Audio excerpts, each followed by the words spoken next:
பருத்திக்கு உரிய விலை கோரி திருவாரூர் ஒழுங்குமுறை விற்பனை கூட முன்பு விவசாயிகள் போராட்டத்தில் ஈடுபட்டு வருகிறார்கள். இது பற்றிய தகவல்களை தருவதற்காக செய்தியாளர் வெங்கடேசன் இணைக்கிறார். வெங்கடேசன், போராட்டத்தில் ஈடுபட்டிருக்கும் விவசாயிகளுடைய கோரிக்கை என்னவாக இருக்கிறது? கள தகவல்கள். திருவாரூர் மாவட்டத்தில் கோடை கால பயிரான பருத்தி சாகுபடியில் பல ஆயிரக்கணக்கான ஏக்கர் பரப்பளவில் தற்போது சாகுபடி செய்து தற்போது பருத்தி அறுவடை தொடங்கியுள்ளது.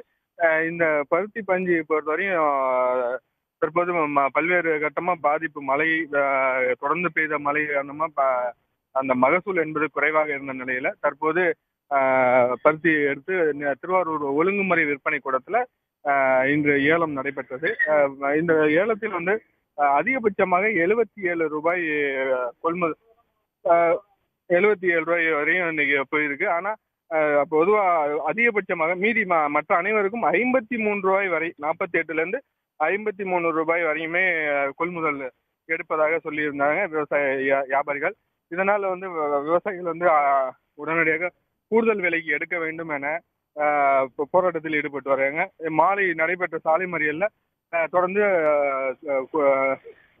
கூடுதல் காவல் கண்காணிப்பாளர் மற்றும் கோட்டாட்சியர் தலைமையில பேச்சுவார்த்தை நடைபெற்றது. இந்த பேச்சுவார்த்தையில உடன்பாடு எட்டாத நிலையில தற்போது மீண்டும் சாலை மறியல் போராட்டத்துல திருவாரூர் நாகை தேசிய நெடுஞ்சாலையில சாலை மறியல் போராட்டத்துல ஈடுபட்டு வராங்க. விவசாயிகளின் பிரதான கோரிக்கையாக கடைகளில் தற்போது 55 முதல் 60 ரூபாய் வரை ஒரு கிலோவுக்கு பருத்தி விலை போகும் நிலையில், ஆனால் தற்போது மிக குறைந்த விலைக்கு 55 ரூபாய்க்கு குறைவாகவே செல்வது விவசாயிகள் மத்தியில ஒரு அதிர்ச்சி ஏற்பட்டுள்ளது. கூடுதலாக செலவு செய்து உரிய விலை கிடைக்காதனால தற்போது போராட்டம் 2வது முறையாக ஒரே நாளில் சாலை மறியல் போராட்டத்தில் ஈடுபட்டு வருவது திருவாரூர் நகர்பகுதியில் பெரும் போக்குவரத்தை பாதிப்பும் மற்றும் விவசாயிகளுக்கு பெரும் சோகத்தை ஏற்படுத்தியுள்ளது. உடனுக்குடன் செய்திகளை தெரிந்து கொள்ள சன் நியூஸ் பெல் ஐகானை கிளிக் பண்ணுங்க.